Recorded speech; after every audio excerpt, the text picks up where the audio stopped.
Let's Talk Prevention Idaho. This podcast is a production led by the statewide nonprofit Community Coalitions of Idaho, or CCI. Here at CCI, it is our job to support the work of prevention across the state of Idaho through education, training, and providing valuable resources. We help make the work of prevention happen all across Idaho. This podcast will update listeners on what CCI is doing from week to week, as well as provide information for vital professionals in Idaho across the country. How's it going, everybody? Welcome to yet another episode of Let's Talk Prevention. Now, today we're going to talk about something that you guys are all going to be interested in. We're going to be hearing from Marianne King from the Office of Drug Policy, and she's going to be talking about Idaho's block grants. So she's going to be talking about what they are, where do they come from, and how can you get an opportunity to get your prevention program funded through the Idaho block grant system. Here you go, Marianne. Take it away. Yes. There we go. Awesome. Well, thank you, everybody. I very much appreciate the invitation to join you as we start the new year. I know there are several of you on board that probably could do this presentation as you've been grant recipients for a while, but my hope is that you glean some new information from this. And my goal really is to provide you with a very basic overview of the block grant, the requirements, kind of the who, what, where, when, how of the grant. And by the end, really inspire you to actually write for the grant or encourage people in your community to write for the grant, because it will be released again on February 1st, fingers crossed. And with that, we'll go to the next slide. So right off the bat, I always think it's really important to understand exactly where this funding comes from. ODP's prevention grant is just one piece of a really large federal substance abuse prevention and treatment grant. That's the block grant. It's the largest federal formula grant that goes out to each and every state to support substance misuse prevention, treatment, and recovery efforts. So it covers the whole gamut. In our case, this funding really is the cornerstone of Idaho's substance misuse prevention, treatment, and recovery systems. We don't get a whole lot of money from anywhere else. Marco, I hope you're hearing that. Hint, hint. Even despite our growing population, I have been in this position for 8 years, and the block grant dollar amount has not changed one bit while we are growing exponentially. So a lot more people to cover with the same amount of money. At the federal level, the block grant is administered by SAMHSA, Substance Abuse Mental Health Services Administration, within the Department of HHS. It comes into Idaho through the door at Department of Health and Welfare. And then from there, the prevention piece comes over to ODP. By law, states are required to take 20% of that large grant that covers everything from prevention to treatment to recovery and carve out and dedicate 20% of those funds toward primary prevention services. And for the last 7.5 years, that has been under the umbrella of the Office of Drug Policy. We call it the prevention set aside. That's how we refer to those dollars. And while ODP oversees that prevention set aside, really, all funding decisions are made across the state, region by region, at that regional level by regional review committees. And that was really important to us. When we stepped into this role, we really wanted to make sure that grantees had flexibility in designing programs that met their local needs, and that the folks who know best about what's really going on region by region were the ones that really read these and took a look at them and decided about funding. So we feel really good about the funding decisions that are made each year, and that the idea that local problems deserve local solutions. We really hold on to that. As an end result, we get money out the door to direct service providers, to coalitions, but not enough of you guys, honestly, schools, youth organizations, law enforcement agencies, etc., in each and every one of our 7 regions. Because it's federal funding, of course, like anything else government related, there is a disclaimer, and I need to throw that in. These are federal dollars and dependent upon the appropriations every year by Congress and by our Idaho State Legislature. So just a heads up on that. Next slide, please. The origin of the funding really defines the purpose, which is to support primary substance abuse prevention. And that is defined as programs for individuals who do not require treatment for substance abuse. It becomes a fine line. I acknowledge it gets very confusing about where prevention ends and intervention or treatment begins. And they frequently overlap, to be honest with you. We get a lot of calls and a lot of inquiries about relapse prevention, overdose prevention, suicide prevention, bullying prevention, all of those prevention things that are so, so important. But what we have to keep coming back to is the mandate of this money is substance abuse prevention for folks that have not required treatment. It always helps me to kind of back up to that. Next slide, please. As the years go on, the things we know is that prevention makes a difference. I think we've come a long way for those of us that have been doing this for a few years. There was a time when we would take a bunch of kids fishing and call it prevention and think, oh my gosh, that felt so good. Look at what a difference we made for our kids. What we have now is a prevention science, programs that matter and make a difference and are studied and documented to have an impact. And so we really stick to that. And we really buy into the idea that when it's done correctly, prevention can do wonderful, wonderful things. In FY20, programs funded under the block grant reached more than 21,000 Idahoans. Primarily kids, but families as well. This means we hit every region in the state. We had programs from pre-K through college. We had programs that focused with parents and grandparents acting as parents. We presented programs in multiple languages, so English, Spanish, French, and some African languages for programs that were done in the refugee populations here in Region 4. Currently, of our providers, and we have 64 funded providers this year, 85% are implementing evidence-based direct service programs. So that's like curriculum-based programs where there are multiple sessions, they're going into classrooms, or this year, thanks to COVID, going online and getting those programs done. 15% of those 64 do environmental strategies, and that's really kind of where you guys all fit in with coalition activities and events and programming. In addition to those two, we also have statewide funds that go out to support things like the Radar Center. And I'm guessing that everybody on the call is familiar with Radar, but if you're not, it's an incredible resource, a clearinghouse of educational materials for free located on the Boise State campus. We also fund things like the Be the Parents underage drinking campaign, and then the opioid awareness media campaign, that Speak Out, Opt Out, Throw Out campaign that hopefully all of you have been exposed to. So when you factor in all of that environmental stuff as well, we're looking at reaching approximately 60% of Idaho's population to some form of prevention messaging. So again, pretty great, but it could be better. We track the success of our direct service programs with pre and post surveys. So this allows us to specifically track youth behavior and attitudes related to substance use before and after programs happen. So what we got back last year when we asked youth, how much do you think people risk harming themselves physically or in other ways when they use marijuana, use prescription drugs not prescribed to them, drink alcohol, and that includes binge drinking, smoke cigarettes, and that include vaping and e-cigs.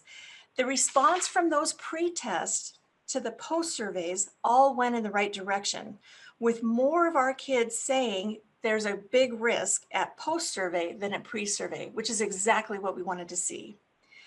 Likewise, when we asked them how wrong do you think it is for someone your age to use those substances, again, marijuana, vaping, prescription drugs not prescribed to you, alcohol, all the categories showed improvement or significant improvement. Again, great. When we talk about youth use of substances, the surveys, these pre-post surveys, also ask about 30-day use across all those substances. And we moved in the right direction with one exception. And does anyone want to venture a guess of where we fell short?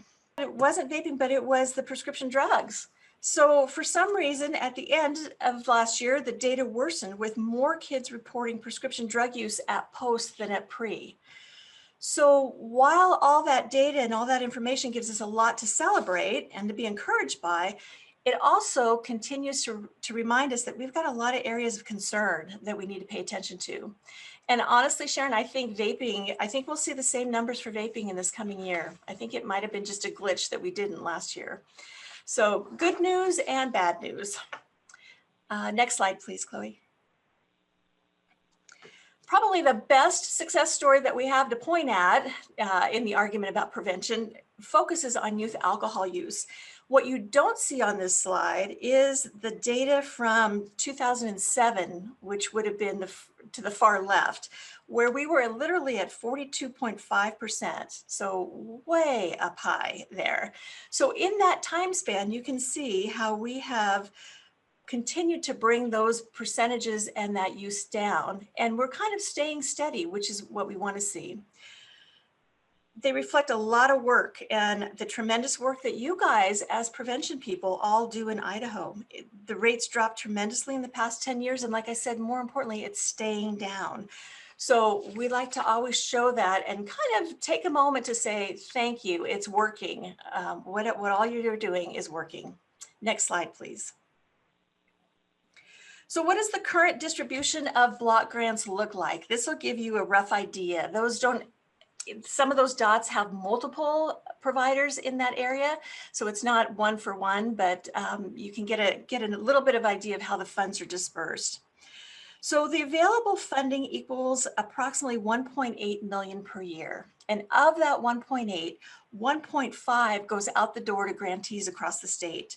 This year, as I mentioned, we have 64 recipients. That includes full-on grantees and then also some mini grants that were awarded recently. Those folks disseminate 21 different direct service programs, and they are hitting, again, pretty much close to 21,000 kids across the state between the ages of 5 and 17. We have approximately 300 parents that complete parenting programs each year offered by our block grant participants. So that is a great number to see as well. In addition to these dots, you know that they are also using media campaigns, information dissemination campaigns, and those environmental strategies. And again, reaching about 1 million people, non-unique individuals, but about 1 million people, which is pretty impressive. In this current grant cycle, the smallest grant that we approved was $4,000. The largest grant we approved was about $179,000. So there's really no restriction on the amount that can be requested by an applicant, nor is there a restriction on the amount in a region that can be expended. And we'll talk a little bit about that a couple slides down the road. The average grant award, just so you know, is between $35,000 and $40,000. So a good amount to get things done in communities. And you'll see in a moment how that gets out the door, but region by region. We make these grant awards through a competitive process, as I mentioned, once a year, and early February, it will be the next round. So next slide, please. Typically, what we fund falls into one of these categories. Direct service programs, like we talked about, those are those curriculum-based programs primarily that go directly to kids in classrooms or in after-school settings or in church groups or in youth teen centers.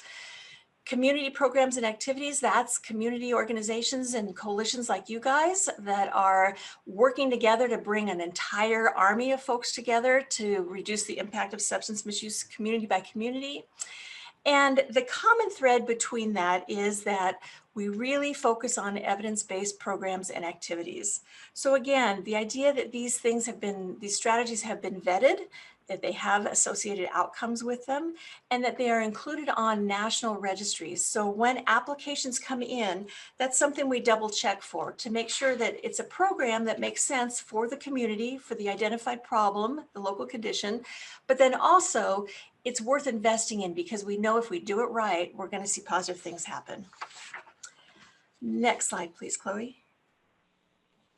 And when we talk about evidence-based strategies, this is what we refer to, and I'm guessing the entire audience here gets this.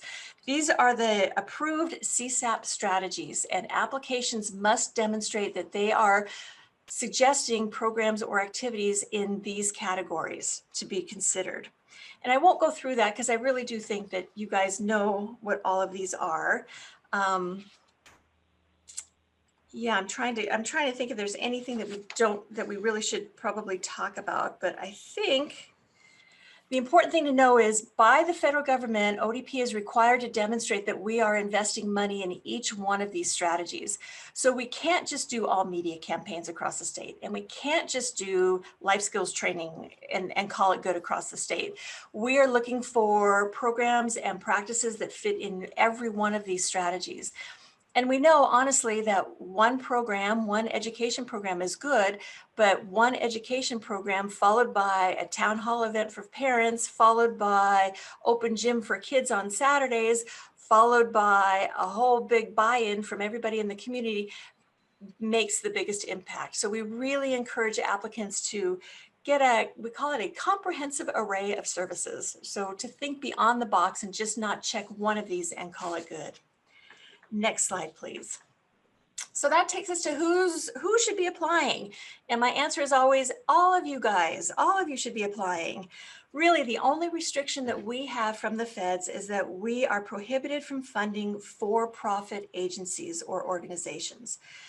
Beyond that, the door is wide open to public or private nonprofits, which include everybody listed there: governmental entities, public entities, community-based coalitions, faith-based organizations, and on and on.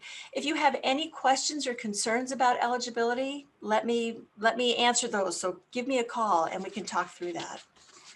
Next slide, please. So now the Certified Prevention Specialist credential that I'm sure you all love to hear about.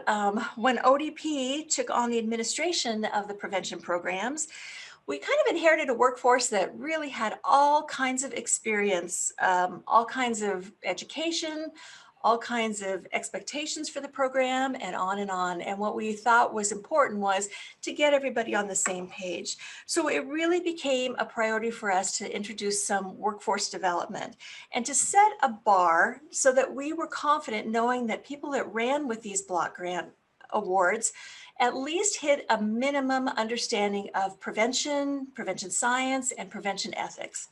So we implemented a process where we said that if you were a returning grantee with 2 or more years of block grant funding, you were required to have a Certified Prevention Specialist credential.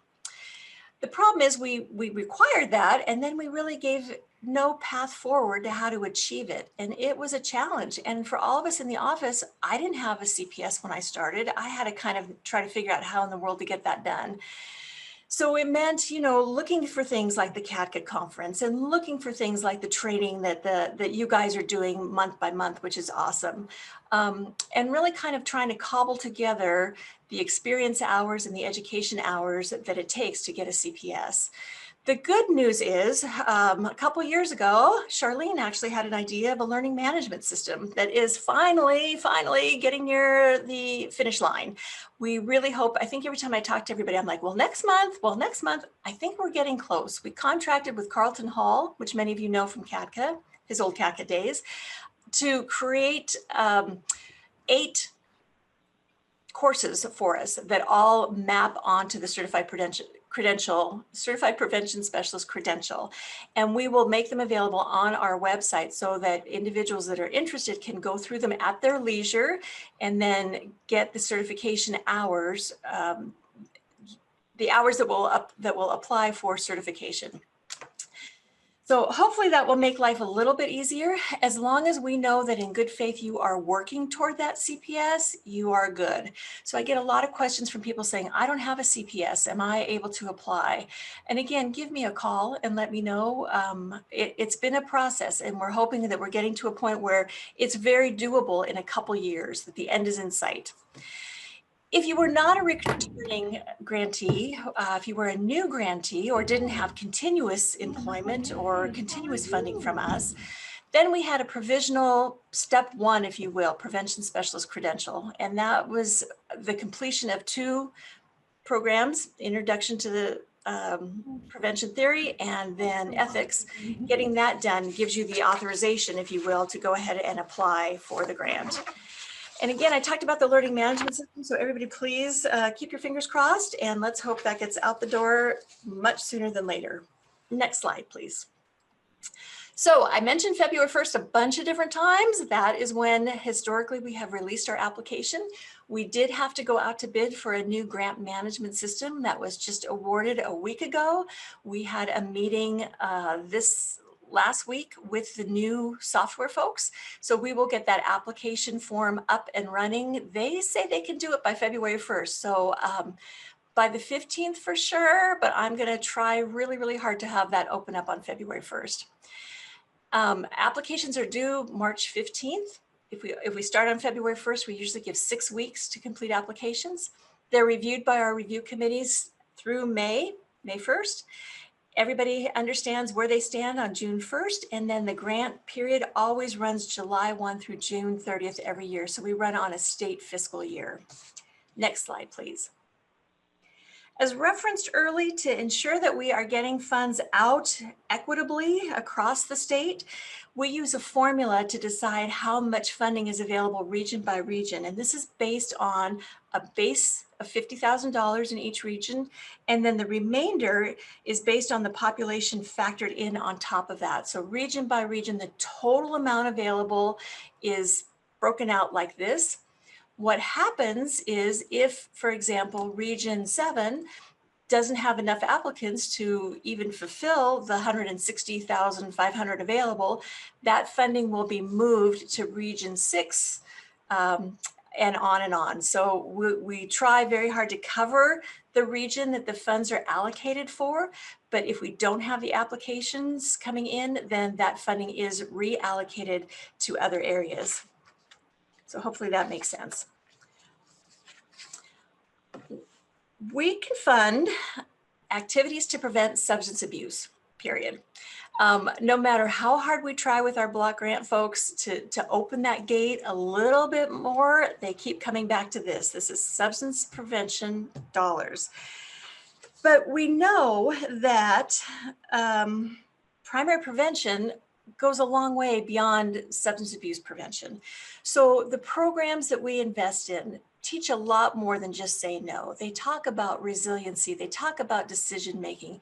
They talk about all different kinds of things that will transcend beyond substance use and help youth and families make great decisions in other areas of their life, including mental health, behavioral health concerns. So we know, for example, that kids that aren't doing well in school or have a family history of substance use disorder are at a higher risk for both substance use and mental health issues. And we know on the other side that if we get parents involved and we get them bonding with their kids and we get them taking their kids to social activities, that those act as preventive or protective factors for both substance use disorder and mental health. So it makes sense that while this is substance abuse money, that the strategies that target risk and protective factors will really expand beyond substance use and mental health issues. And so again, I just encourage anybody who's thinking about the grant to look at the strategies that address those shared risk and protective factors and those that are specific to substance use disorder and see what you can come up with. We do have a couple restrictions on the funds. First and foremost, I think we've kind of driven it home that they cannot be used for any kind of treatment or inpatient services. And at this time, that includes drug testing, which comes up probably every year, and the purchase of naloxone, which also comes up pretty much every year. So while we can't be involved in purchasing drug testing equipment or programs or naloxone, we can support overdose education and that kind of training in communities. So a different way to think about that. No cash payments. This includes any kind of incentive for participation to programs funded. So that's gift cards or reimbursements or drawings for $50 for parents who come to a program each week. Those are disallowed in the grant. I think the third one is pretty obvious. You can't be buying land or building or major equipment, and we identify that as $5,000 or over. The other big one is enforcement. So primary prevention funds cannot be used to fund the law enforcement operations that so many of us know make a difference, like shoulder taps, compliance checks, party patrols, those things. But again, it can be used to provide technical assistance and training to communities to get their law enforcement engaged and to maximize those procedures. So really getting them trained on how to do those things properly and the benefit of doing those things properly in a community. And then finally, food. Oh my gosh, that's another one that I think comes up every day almost, is we know if you feed them, they will come. We know that pizza goes a long way when you're working with a group of 7th graders, but that cannot be under the umbrella of the block grant unless it is identified as a very integral part of the program delivery. So if you took that piece away, would the program not be able to happen? For example, strengthening families programs. I know there's a lot of public health district representatives on here that are doing strengthening families programs. That's an integral part of that program. Everybody meets, has dinner, and then divides and participates in the program, then comes back together. So that is a built-in. For some of the folks that are doing after-school programs, those kids have been in school all day long. The after-school program is going to go another 3 hours. It's been 5 hours since they last ate. You can make an argument for having snacks available in an after-school program. So again, that idea that on the surface, it really is not allowed, but there are some exceptions. So give me a call if you need to chat about those. Okay, everybody will recognize this, I think. We operate the block grant application from the Strategic Prevention Framework model. Really important for us to understand what the condition locally is, why it's a problem, and have some data behind it to understand who's engaged to help you in your community. Then what will you do to change things? What are your goals and objectives? And then how are you going to use evidence-based programs to affect all of that? And then how are you going to know it's successful? All of these elements are defined and explained in the instruction guide with the application, so I don't want to spend a lot of time on that. Finally, I think most often I get a phone call going, so really, what are you looking for? I mean, if I'm going to write this grant, I just want to know, what are you really looking for? These 4 things, top of the list: evidence-based best practice programs absolutely should be on a national registry. That's one way to decide that they really are evidence-based. We want a comprehensive strategy. Again, 1 thing is great, 5 things is better. We want proven outcomes. So referencing how these programs were used previously. If you were a grantee last year and you used a program and you said, oh my gosh, the school is telling me they're not getting any referrals for vaping anymore after this education program, wouldn't that be wonderful? That's super important. And then finally, I know this is always at the top of the list for coalition sustainability. The grant, like I said, is dependent year by year. We never know for sure if we're going to get those funds back. So if they were to end tomorrow, are you able to sustain your program in your community? Do you have that buy-in? That's the kind of thing that we look for. Next slide. And again, just a reminder that the applications are reviewed at the regional level, and that we really look at budget justifications. So the more detail that you can add to a budget justification, the better. Scoring is identified throughout the application, so you know the sections that you really should pay attention to. And then again, no really set rate, or you can ask for what you feel you need and know that the review committee may come back to you and say, okay, we can offer you this much, and maybe negotiate a little bit for you. Next slide. And then once you get the grant, what does it take? What then? And really, it's not a lot. We are required by the feds to report attendance and demographic information. So that means that we track, or you track for us, and we report back participation by age, gender, race, ethnicity. We talk about program outcome data, so that pre and post survey, if you're doing any kind of curriculum implementation, is key. That's a requirement. And then we also ask for quarterly financial reporting, which anybody who's on the line or on the call today is coming up in just a couple of days. So Q2 is due on January 10th, just a friendly reminder. So last slide, next one. In closing, what we're talking about with the grant is primary prevention programs. Again, very much upstream, front-end services. Typically, direct services and environmental strategies are what we are looking for.